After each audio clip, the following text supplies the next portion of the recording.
Hello and welcome to Krista So Crafty. I'm glad you're here with me today. Today I'm going to show you how I made this cute little Valentine's Day card.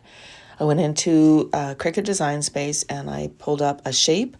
I got just a square, and I'm going to change that square, the size of it, to 4 1/4 by 11. So basically what that is I'm taking a sheet of cardstock and I'm going to cut it in half. So 4 1/4 by 11.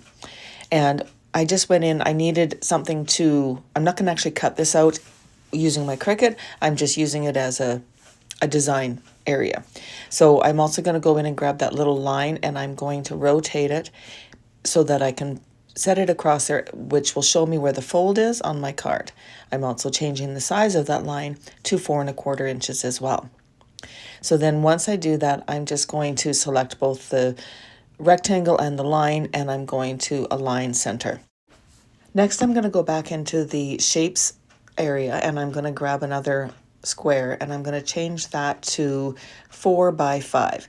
Now this rectangle, I'm going to use it on the inside of the card as well as on the outside. So the inside I want to have like a pink layer, so I'm just going to change the color of it to this pink. It doesn't really matter what color you do, you could just leave it all the same. I'm going to change it to pink though, because it just helps me to get everything straight. So I'm making sure it's going to fit inside, which it does. And now I can go ahead and upload my graphic that I found. Now this design is from Creative Fabrica. I will put a link below. And at the time when I found it, it was free. I'm not sure if it still will be. It was in a bundle that was, advertised, and I saw it and I thought it was just so darn cute. So I decided to download it. I'm just going to go in. I'm not making any changes at all. I'm going to bring the print and cut, so the flat graphic option, into Design Space. I do like to change the name of the picture or the design to put the owner of it on there. So in this case, I'm going to type Creative Fabrica so that if I go to use it in the future and I forget, it will always be there to remind me. Now, when I did bring this in, it came in huge. So I just go ahead and resize it so that it's, manageable. So now you can go up to the top of the screen with the image selected and you can change the size up top, or you can just grab the little corner and resize it. That's what I've done. The next thing that I'm going to do is I want to have a white piece over top of the pink. So I'm going to take that rectangle and I'm going to copy it. So I just did a Control-C on my keyboard and then a Control-V, and that's copy and paste. Now I'm going to change the size of this rectangle to be 3.75 by the height that is the default, and I'm going to change the color to white. And as you can see, I've put it over top of that pink and it just gives that a nice little border. And when I put the graphic over it, I'm going to move it to the front, and now I can place this there and it's going to be so cute. Now that I have the design, the size that I want for the front of the card, I'm going to take that white piece and I'm going to copy it and duplicate it. Basically, I want to have that so that I know what size the font needs to be going on that card. So I'm going to grab my text and I'm just going to start typing. I'm just going to put Happy Valentine's Day. This is going to go on the inside of the card, but I want to make sure that it's the right size. So what I do is I type the words and then I'm going to go up and I'm going to change my font. So I decided I want something pretty and flowy that's going to be, romantic looking for my font. So I'm going to go under the fonts and under system, and I'm going to use a font called Billstone Signature for personal use. I'm pretty sure I found this up on dafont.com, but not positive.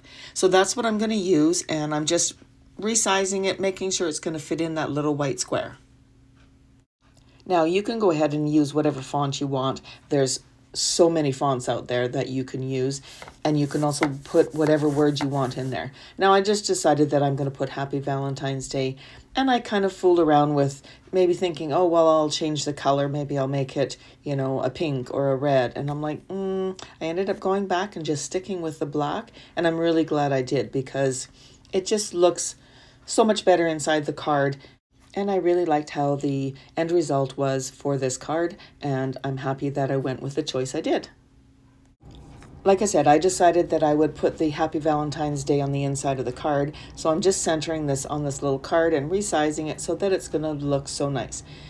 So the next step is I want to go ahead and I need to take the words and that little white box that it's sitting on top of and flatten them.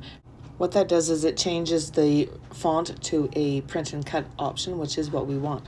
So now I'm just rearranging the page a little bit, making it more visual, and then I'm also going to go and I'm going to change the background color of the page just so that I can see the white boxes. To change the background color, you just need to go down to the bottom right hand corner. You'll see it says background color, and you can click on the little box beside the words background color and then choose whatever you want for your background color. This just helps you when you have white on white so that you can actually see everything. So now I'm just going to go through and I'm making sure that I have all the pieces I need, and I'm going to actually make 2 copies of the red one because I want one for the front and one for the back, and I'm not going to cut that long piece like I said. So I just hid it, and by hiding it I just went and clicked on it and then went over to the right hand side where the eye is, and if you click on that it just hides it. So now this is all ready to go. I'm going to absolutely go in and save my card. I don't want to lose my design, so make sure you save. I've clicked on the Make It button, and now I'm just going to go in and have a look and make sure that everything is set up the way I want it to be. If you need to make any changes, this is when you would want to do it. So I'm going to make sure number 1 is selected, and I'm going to go down to the bottom right and I'm going to click continue. Now I want to send this top one to the printer. I always shut off the bleed option on this and just send it to your printer and it will print it, and it's going to look beautiful. You might need to go in and change your settings to make sure it's like on photo or color, but every printer is a little different. So here it is coming out of the printer, and I just love this Epson printer. It's one of those eco prints with the liquid ink. I love it. It just allows the colors to come out so beautifully. So once this is all done, I'm going to take it over to my mat and I'm going to put it on there, and I'm going to use my brayer and roll it down to make sure that everything is nice and flat. And then I'm going to put it through my Cricut, and the Cricut will go through and it will read those black lines that are up in the corners and in the bottom corners. Those are called registration marks. The Cricut will go through and read those, and then it will cut out the pieces just the way we want it. Once it's all finished cutting out, you can remove your mat, and be sure you take your mat and turn it upside down and kind of roll it, and it will help pop those pieces off and will help to ensure that the paper or the cardstock, whatever it is you're using, isn't going to be all rolled up and curled on you. At this point, you can go back to your Cricut, and it's going to cut out the 2 pink red pieces, whichever you're using. I just chose the cardstock, and I had a scrap piece of this pink. I couldn't find any red, so I used pink, and you know what? I think it turned out beautiful. If you have red, whatever you want to do, make it matching. I use a brayer again to roll it down onto the mat, and I'm just going to run it through my Cricut and have it cut it all out. Now, could I cut these out on my own? Sure, but why would I when I have my Cricut that will do it for me? And you know, I love how it cuts it out so smoothly, keeps everything nice and uniform, and I like using my Cricut. Once you're done, remove your mat again, and then you can flip it over and take your pieces off. And as you can see, they are going to be the perfect shape for what I need. And look at that, there's hardly any cardstock wasted. So now I've got my 8.5 by 11 piece of cardstock, and I'm going to cut it in half. So I'm going to cut it down the long end. So I'm just measuring it to make sure that yes, in fact, it is 8.5. So I'm going to cut this at 4.25, and this will give me 2 card bases. I'm only going to use one today, but I will have one ready for the next time I want to make a card. I do like using this paper cutter. I got it off of Amazon. It's just, I like it so much more than the little handheld ones with the blades that go up and down. I like this one much better than that. So here I have my cards. I'm just going to fold these in half, and then I'm going to use this little tool to help flatten down the top edge, and that will help create that crease for our top fold card. Now these can be used both as a top fold card or a side to side. Either way, I'm going to use it as a top fold for this scenario. So I've gone through and gathered everything I'm going to need to make my card. And I'm going to start with the front piece with the design on it.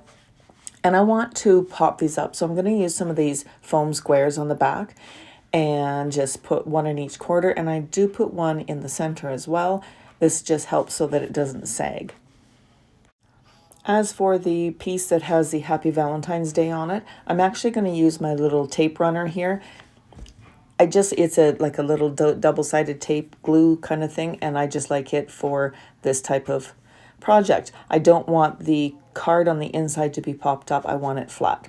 So now I'm just going to take and center this in the center of the pink square, and both of those pink rectangles, are the same size. So I just grabbed one and I'm going to put that on there.